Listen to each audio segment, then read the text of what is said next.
తాకట్లో ఉన్న బంగారాన్ని విడిపించి ఆ రోజున మార్కెట్ ధర కట్టి మిగిలిన డబ్బును మీకు అందిస్తుంది కొమ్మూరి గోల్డ్. సో మీరు చిరంజీవికి ఏ స్థాయి ఫ్యాన్ చెప్పండి నాకు. అంటే బిఫోర్ యూ ఎంటర్డ్ ఇండస్ట్రీ మీ ఊర్లో మీకు ఒక థియేటర్ ఉండేదంట కదా, వినాయక థియేటర్. సో మీ నాన్నగారు exhibitor and he was like full time అంటే నరాన సినిమా ఉంది. అంటే నేను పుట్టేప్పటికే మాకు థియేటర్ ఉంది కాబట్టి నేను తినే ప్రతి ఫుడ్ మా అమ్మ నాకు పెట్టిందంతా కూడా సినిమా నుంచి వచ్చిందే. సినిమా అన్ని ఇచ్చింది నాకు. అందుకే ఇప్పటికీ నాకు సినిమా చాలామంది చెప్తా ఉంటారు. అంటే సపోజ్ ఒక థియేటర్ కట్టాలంటే 4-5 కోట్లు 6 కోట్లు అవుతుంది. సపోజ్ ఇంకో 20 కోట్లు ఇంకో చోట అవుతుంది అనుకోండి. నాకు వచ్చిన డబ్బు ఆ సినిమా హాల్ మీద పెడుతుంటా. ఎక్కడ సినిమా హాల్ కొంటుంటా. అవునా? ఎన్ని కొన్నారు ఇప్పటివరకు? వైజాగ్ విమాక్స్ కాంప్లెక్స్ ఉంటుంది, 3 థియేటర్స్ కాంప్లెక్స్, అది మాదే. సామర్లకోట సత్యకృష్ణ నాదే, అంటే మా తమ్ముడికి. చాగల్లో వెంకటకృష్ణ అని ఉంటుంది, అది అదే. ఇప్పుడు రాజమండ్రిలో కూడా మల్టీప్లెక్స్ స్టైల్లో కట్టాలని అనుకుంటున్నాం. అంటే ఇప్పుడు సైట్ కొని పెట్టాము. అది నాకు అదే పిచ్చి. అందరూ అంటారు, ఎందుకు ఈ సినిమా హాల్ పిచ్చేయండి రా నీకు, అదే ఇంకెందులో ఇన్వెస్ట్ చేయరు మీరు, సినిమాలే అంతే, సినిమా థియేటర్లే. ఎందుకురా నీకు ఈ సినిమా పిచ్చేయండి రా, ఈ థియేటర్లు పిచ్చేయండి, ఏదైనా ఒక ఆయిల్ ఫ్యాక్టరీలు పెట్టచ్చు అవి అని నాకు చెప్తా ఉంటారు. మా ఊరు వెళ్తే మా వాళ్ళంతా ఏదో ఫ్యాక్టరీ కట్టుకోవచ్చు కదా, అంటే ఫ్యాక్టరీలు అది ఇంకా తక్కువ డబ్బు అవుతుంది కదరా, 3 కోట్లు 4 కోట్లు పెడితే పెద్ద ఫ్యాక్టరీ అది ఇది అని అంటారు. అది కట్టచ్చు కదా, ఏంట్రా ఏం పిచ్చిరా నీకు అంటారు. ఏమో నాకు తెలిసింది ఇది, నాకు ఇష్టమైంది ఇది, తప్ప ఇంకేం తెలియదు అని అంటుంటా, చెప్తున్నా. అలాగే పుట్టినప్పటి నుంచి సినిమా హాల్స్ అంతే. అంటే ఇక మీ థియేటర్లో మీ సినిమాలు ఒకటి కూడా మిస్ అవ్వలేదు ఇంతవరకు, అంటే అన్నీ చూసేసారు. మీ ఏరియాలో మీరు ఏ సినిమా వస్తే ఆ సినిమా చూసేయటం. మరి మీకు చిరంజీవి మాన్యా ఎప్పటి నుంచి మొదలైంది? చాలా ఎర్లీగా అండి, 7th క్లాస్ కూడా కాదు, ఇంకా ముందే అనుకుంటున్నా. అప్పుడు మా ఊర్లో ఫస్ట్ ఫ్యాన్స్ అసోసియేషన్ పెట్టింది మేము, మీరే. అంటే నేను కొంచెం చిన్నవాడిని, మైలారు వెంకటేశ్వర అని ఉండేవాడు మా మావయ్య, మైలారు వెంకన్న అనేవాళ్ళం. తను ఫస్ట్ ప్రెసిడెంట్ కింద స్టార్ట్ చేసి పెట్టాడు.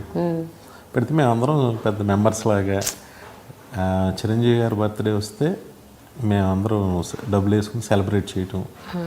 16mm సినిమాలను వీధుల్లో వేసేవారు సినిమాలు, చిరంజీవి గారి సినిమాలు దగ్గర 3 రోజులు 4 రోజులు సెలబ్రేట్ చేసేవాళ్ళం ఏదైనా బర్త్డే.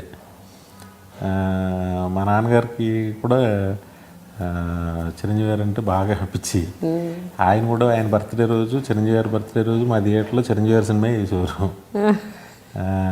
వెళ్ళి స్వీట్స్ ఇవన్నీ పంచేవాళ్ళం. ఆ తర్వాత స్లోగా ఇంకా మేము పెద్దవాళ్ళు 10th క్లాస్కి వచ్చేటప్పటికి నేను కొంచెం ఎక్కువ అగ్రెసివ్గా ఉంటాం. చిరంజీవి గారి సినిమా వచ్చేసరికి ఇంటర్మీడియట్కి అలా వచ్చేసరికి రాజమండ్రిలో అప్పుడు ఇన్నేసి థియేటర్లు లేవు, టికెట్లు చాలా కష్టం. కానీ వెళ్ళి మా నాన్నగారు తీసుకొచ్చి ఇచ్చేవారు నాకు. 50 టికెట్లు 60 టికెట్లు అంటే ఆ రోజుల్లో ఎంత గొప్ప మామూలు విషయం కాదు.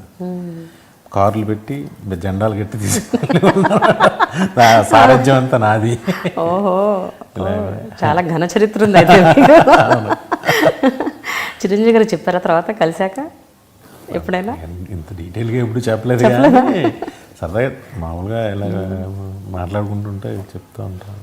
అంటే అప్పట్లో ఒక హీరో ఫ్యాన్స్ అంటే ఇట్లాగే గుంపుల్లో వెళ్ళిపోయి ర్యాలీలు చేయడాలు, సినిమా రిలీజ్ అయితే దండలు కట్టేసి పోస్టర్లు పెట్టి థియేటర్లో ముందు మొత్తం ఇంకా మేమే మాదే అన్నట్టు అలా ఉంటుంది ఆ కైండ్ ఆఫ్ థింగ్. ఎప్పుడైనా ఇంట్లో ఈ విషయంలో మీరు ఎప్పుడన్నా తిట్లు తిన్నారా? ఏంటి అసలు ఈ పిచ్చి చదువుకోక ఏమిటి గోళ అని? ఎందుకంటే చిరంజీవి గారు కూడా చాలా సందర్భాల్లో చెప్తుంటారు మీరు ఈ రకమైన అభిమానం మంచిది కాదు. నేను విజేత 100 days ఫంక్షన్ ఇంట్లో చెప్పకుండా వెళ్ళిపోయా. విజయవాడలో ఫంక్షన్ చాగల్లో ఉన్నది.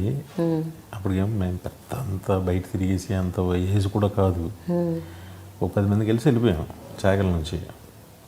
వెళ్ళిపోయిన తర్వాత అప్పుడు ఏంటంటే మనం ఎక్కడ తిరిగినా పర్వాలేదు, భోజనం టైంకి రావాలి ఇంటికి, భోజనం చేసి మళ్ళీ వెళ్ళిపోతే పర్వాలేదు. భోజనం రాకపోతే ఏమైపోయాడు, అని ఒక చిన్న టెన్షన్ స్టార్ట్ అవుతుంది. మేము వెళ్తే ఇప్పుడు అక్కడ వెళ్ళాము, చిరంజీవి గారిని చూడటం కుదరలేదు, ఏమి కుదరలేదు, చెప్పులు పోయినాయి, అన్నీ పోయి మళ్ళీ ఒక ట్రైన్ ఎక్కి మిడ్ నైట్ ఎప్పుడు తెల్లవారుజాము 4 గంటలకి ఇప్పుడు ట్రైన్ ఎక్కి ఇంటికి వచ్చి నెక్స్ట్ డే ఇంటికి వచ్చేటప్పటికి మా ఫాదర్ పాపం ఎప్పుడు కొట్టడం అలాంటివి కాదు, పాపం చాలా మంచి ఆయన. అంటే కానీ ఆయన చూస్తే భయం, మాకు టెన్షన్ అదంతా ఉంటుంది. కానీ ఆ మందలింపు కూడా అందంగా మందలిస్తారు ఆయన. మా అమ్మ అయితే తిట్టుతుంది కానీ మా నాన్న పాపం ఏమనరు. చాలా ఆయన నర్సరావు వెళ్ళేటప్పుడు నేను తీసుకెళ్ళేటప్పుడు చెప్పాలి కదా, ఇంట్లో పెద్దోడు కదా నీకు తెలియలే అని ఎవరినో అని కొంచెం ఒక రోజంతా కొంచెం మాట్లాడకుండా ఉంటారు. ఓకే. పేరెంట్స్ మాట్లాడకపోతే ఇంట్లో చాలా మనకు ఒకలాగా ఉంటుంది కదా, అలా మా నాన్నగారు అలా ఉండేవారు. ఆ తర్వాత ఏం చేశారు మరి? ఏం లేదు, మళ్ళీ వన్ డే మళ్ళీ వెళ్ళారా? ఎప్పుడే ఇంకా ఫంక్షన్స్ అని కాదండి, సినిమాలకి అయితే మా నాన్నగారు టికెట్లు కూడా ఇచ్చేవారు నాకు. ఓకే, అట్లా కాదు, మళ్ళీ ఇలాంటి 100 days ఫంక్షన్స్ సక్సెస్ మీస్కి మళ్ళీ వెళ్ళారా చెప్పకుండా? తర్వాత వెళ్ళలేదండి, తర్వాత వెళ్ళే. అదే మీ నాన్నగారికి అసలు ఇష్టం లేదంట కదా మీరు ఇండస్ట్రీకి రావడం ఇష్టం లేదు ఆయనకి. ఎందుకో అంటే మెయిన్ రీజన్ ఏమనుకున్నారు, పెళ్లి సంబంధాలు రావు, పెళ్ళి అవ్వదు, ఇలాంటి రీజనే ఉండేది ఆయనకి. కాకపోతే నాకు ఫెడప్ అయిపోయానండి. ఏంటి ఇక్కడ ఎన్ని పెట్టి కూర్చుంటారేంటి, ఎలాగ ఇప్పుడు మనం చాలా క్రైసిస్లో ఉన్నాం, ఎవరో ఒకరు నాకు వద్దు, నేను ఉండను, నేను ఫెడప్ అయిపోయి నాకు ఇంకా మా నాన్నగారు అంటే మా నాన్నగారు దీన్ని కూడా నాకు పట్టించుకోవాలనే ఫీలింగ్ కూడా లేదు. అమ్మ చెప్పు నాన్నగారికి, నేను వెళ్తా అంతే, నేను పంపినా వెళ్తా, పంపపోయినా వెళ్తా, నేను ఉన్నా ఇంక ఇక్కడ ఏం చేయను, రోజు ఇంట్లో కూర్చుని తినేసి పడుకుంటామా, లేదా థియేటర్ దగ్గరికి మా థియేటర్స్ కూడా క్లోజ్ అయిపోయినాయి. అప్పుడు మీరు చాలా ఏంటి ఏం చేయను, ఎందుకు ఈ నరకం, వెళ్తాను ఏదో అయితే అవుతుంది, లేకపోతే నేను ఏదో జాబ్ అన్నా చేసినట్టు ఉంటుంది కదా, కనీసం చేస్తే తమ్ముళ్ళకి ఏదో చూడొచ్చు కదా. చెప్పమ్మా ఆయనకి ఇష్టం ఉన్న లేకపోతే నేను వెళ్తా, నన్ను ఇంక టార్చర్ పెట్టద్దని చెప్పి అంతే చెప్పిన తర్వాత మా నాన్నగారు ఇంకా సరే ఏదో ఆడ వెళ్ళిపోయాడు అనిపించుకోవడం కన్నా మనం పంపించాము ఉన్న బెటర్ కదా అన్నట్టు పంపించారు. పంపించిన తర్వాత దేవుడి దేవుళ్ళ నేను వచ్చిన తర్వాత అండి ఏ రోజు ఒక 6 months ఇబ్బంది పడ్డాను, ఇక్కడ 6-7 months ఇబ్బంది పడ్డాను. ఆ తర్వాత స్లోగా సాగర్ గారి దగ్గర నాకు పని దొరికింది. అక్కడి నుంచి 10 అసలు పడుకోవడానికి నాకు టైం ఉండేది కాదు. 18 hours 20 hours అలా వర్క్ చేసేవాడిని, కసి కింద పిచ్చి కింద పనిచేసేవాడిని. ఎంతండి అప్పుడు మీకు ఏజ్, మీ వయసు ఎంత? మేబీ 25 అలా ఉంటాయేమో, 24, 22.